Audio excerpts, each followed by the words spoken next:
and take. Hello, how are you feeling? Hello. Hold on. Let me. Why is this TV so long? Hold on now. It looks like you're shaking all over the place now, girl. Oh, okay, I'm good. I'm good. Can you see me now? Can you hear me? Yeah, I got you. Hello, what's your name and where are you from? I'm Shelly Ann, and I'm in Jamaica. I'm from Jamaica. Well, you can tell, I'm from my accent. I'm Jamaican. All right, I'm a give me different a chat. than some of these women on here. First of all, I'm not going to call them liars, but I know what women are supposed to say in public when it comes to sex. And what we're supposed to say in public is, we are saving our golden cookie. That golden cookie comment I dropped the phone when she said golden cookie. I was like, really? Golden cookie? But okay. I think publicly we are supposed to say we are saving ourselves for somebody special. But really what it is, we are just as nasty and sexual as you guys are. Don't get it twisted. She's not just, she accept that she's coming. Well, just, all right, but I'm gonna put a different spin on this. I'm gonna take it from a safety tip. If a woman is flying out to see you, it means she trusts you. It means she knows that when she comes out there, you're gonna take care of her, you're gonna make time for her, and it's gonna be a good time.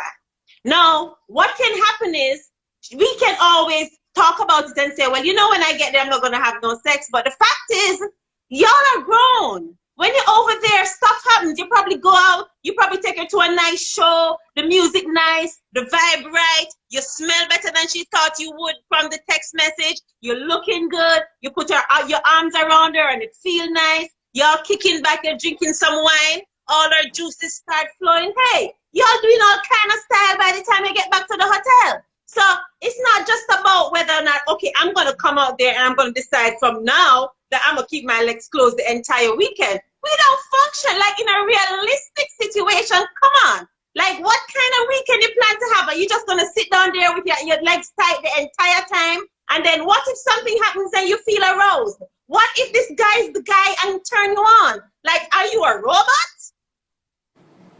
You know something? Thank you very much. Now, listen. There are some men that have mastered the art of talking themselves out of vagina. But you did put a pretty good case together. What if you go down there and I smell like baby powder? What if you go down there and I'm decent and I'm doing the right thing, saying the right thing, and the next thing you know, you come in the house, you come in the hotel and wait up, hold on, my panties are soaking. What just happened here?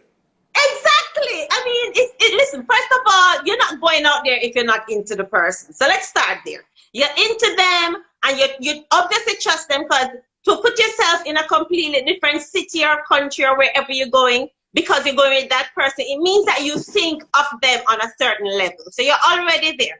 Now, if you're celibate, and that's a conversation that you would have been having from a long time, so the dude who's going to fly out the celibate chick, then you're on your own. That's a risk you're taking.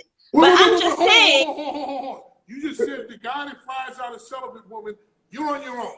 Like he's on his own. You're on your own with that one. Just go on. He's rolling the dice. I mean, he might come out, she might go out there. But I just think it's unrealistic for women to make long-term decisions based on this one thing. Because even the homegirl who said something about he has to be thinking about marriage, you probably don't want to get married to this guy. Why are you tying yourself down? Why are you thinking that it's just him accepting you? You might go over there and he's king asshole and you don't want to get married to him anyway. So, I mean, why is it that you have to make all of these permanent decisions before you even go out there? You don't even know what you're going to get. In talking for men, it's almost like you want me to test drive the car without even driving the fucking car. Okay, but let's talk about the car, right? Y'all need to stop using this car analogy. That pissed me off even more than the milk one. But if you want the milk, you can buy the cow or some milk business. But I get the point you're making. Can I be honest with you? I get your point. I don't want to see your face, but you said so much that I have to look in your face. So go ahead. Look at me, man. Look here. We are grown-ups. We need to act like grown-ups And we need to stop being dishonest with ourselves and each other, especially if we intend to have any kind of connection as human beings. Because the bottom line is, men are not more sexual than women. Men have been allowed to talk about their sexuality more, and they have been allowed to embrace their sexuality more. And sexuality has worse consequences for women than it does for men, but do not misunderstand it. We get aroused too, we have wet too, we nasty too, we want to do all the things too. So sex is not a man thing that women accommodate. We want to have sex too. She probably think about all the ways she want to serve the thing for you a long time before you even bought the ticket. Oh, no. Now you're talking that Jamaican shit. Now stop that. Stop that. With the long time, and stop all that. No. And we're not doing it. No, because that's...